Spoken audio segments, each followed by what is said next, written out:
అందరికీ నా హృదయపూర్వక నమస్కారాలు. ఈ సంవత్సరంతో 29 సంవత్సరాలైంది ఎన్టీఆర్ ట్రస్ట్ స్థాపించి, అది కూడా మన అన్న నందమూరి తారక రామారావు గారి సిద్ధాంతాలతో. ఏది ఆయన నమ్మారో, మానవ సేవే మాధవ సేవ, ప్రజల్లే దేవుళ్ళని ఏది ఆయన నమ్మారో, ఆ నమ్మకాల్ని చంద్రబాబు నాయుడు గారు ముందుకు తీసుకెళ్ళటానికి ఆయన ఈ ఎన్టీఆర్ ట్రస్ట్ అనేది ఆయన స్థాపించారు. ఆయన కళలు నిజం అవ్వటానికి ఈ ఎన్టీఆర్ ట్రస్ట్ ఎప్పుడు ప్రజాసేవకి అందుబాటులో ఉంటుంది. దాని కొరకు మేము బ్లడ్ బ్యాంక్స్ నిర్మించాము. 4 బ్లడ్ బ్యాంక్స్ ఉండేవి. అది అక్కడితో ఆగదు.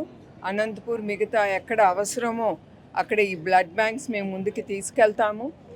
ఎక్కడ ఎస్పెషలీ థాలసీమియాతో బాధపడుతున్న పిల్లలకి అందుబాటులో ఉండటానికి, వాళ్ళకి ఏది బ్లడ్ ట్రాన్స్ఫ్యూషన్ అవసరమో అది ఉచితంగా మా బ్లడ్ బ్యాంక్స్ ద్వారా వాళ్ళకి అందిస్తాము. అట్లానే స్కిల్ డెవలప్మెంట్ సెంటర్ అనేది మేము కుప్పంలో ఓపెన్ చేశాము.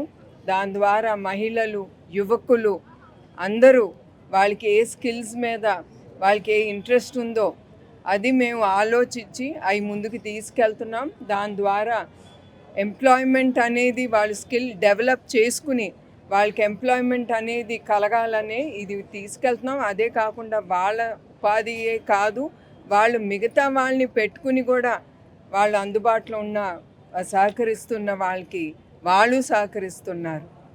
అదే కాకుండా ఎడ్యుకేషన్ ఇన్స్టిట్యూట్ అది మా గండిపేటలో ఎన్టీఆర్ మెమోరియల్ ట్రస్ట్ కాలేజ్ కాకుండా స్కూల్ కూడా ఉంది. దానికి వచ్చే ప్రాఫిట్స్ మేము చల్లపల్లి స్కూల్ ఏది పేద పిల్లలు, అనాథ పిల్లలకి మేము నిర్మించాము. ఆ స్కూల్ ద్వారా మేము సొసైటీలో ఉండే ఇట్లాంటి పిల్లలకి అన్నీ ఉచితంగా ఇచ్చి వాళ్ళని ముందుకు తీసుకెళ్తున్నాము. మేము చేసేది కొంచెం, ఇంకా చాలా ఉంది మేము ముందుకు తీసుకెళ్లాల్సింది.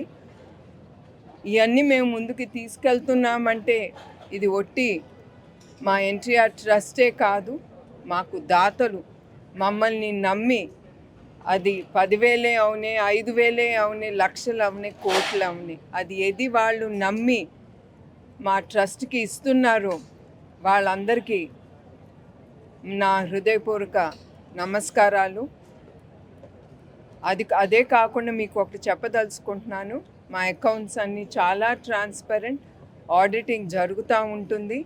ఆ ట్రస్ట్ ఉంది కనుక మా దాతలు మళ్ళీ వచ్చి మా ట్రస్ట్కి డబ్బు అందిస్తున్నారు. డబ్బే కాకుండా ఇప్పుడు హాస్పిటల్స్ కానీ, క్లినిక్స్ కానీ, డాక్టర్స్ కానీ, హెల్త్ క్యాంప్స్ మేము నిర్మించేటప్పుడు వాళ్ళు ముందుకొచ్చి ఆ హెల్త్ క్యాంప్స్లో వాళ్ళు పాల్గొని మేమున్నాము, మీతో పాటు మేము కూడా సొసైటీకి ఎంతో కొంత మేము తిరిగి ఇస్తామని మా హెల్త్ క్యాంప్స్లో వాళ్ళు పాల్గొంటున్నారు. దాని ద్వారా హెల్త్ క్యాంప్స్ ద్వారా చాలామంది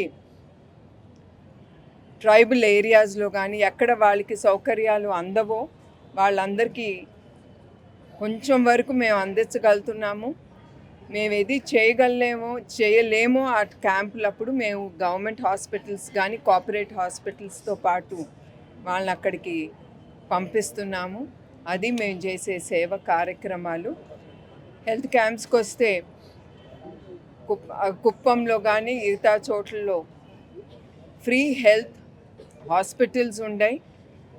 ప్రతిరోజు చాలామంది వచ్చి వాళ్ళు హెల్త్ చెకప్ చేసుకుంటారు. ఉచితంగా కూడా మేము మందులు పేషెంట్స్కి అందజేస్తున్నాము. హెల్త్ క్లినిక్సే కాకుండా Sanjeevini clinic, mobile health camps. ఆ మొబైల్ హెల్త్ క్యాంప్ అంటే, మొబైల్ క్లినిక్స్ అంటే మొబైల్ బస్సెస్ ద్వారా ఎక్కడ ఈ అందుబాటులో ఉండవో ఈ మెడికల్ అందుబాటులో అక్కడే ఈ మొబైల్ బస్సుల ద్వారా మేము వెళ్ళి, అఫ్కోర్స్ ఇది ఆ డాక్టర్సు, నర్సులు వాళ్ళ ద్వారా మేము ఈ సేవా కార్యక్రమం ప్రజలకి అందుబాటులో ఉండటానికి మేము ముందుకు తీసుకెళ్తున్నాం. మరొకసారి ఈ ట్రస్ట్ నమ్మి దాతలు కానీ, టీమ్ మెంబర్స్ ఎవరు చాలా ఇంపార్టెంటో, మేము ఆలోచించింది ముందుకు తీసుకెళ్ళటానికి టీం అనేది చాలా అవసరం.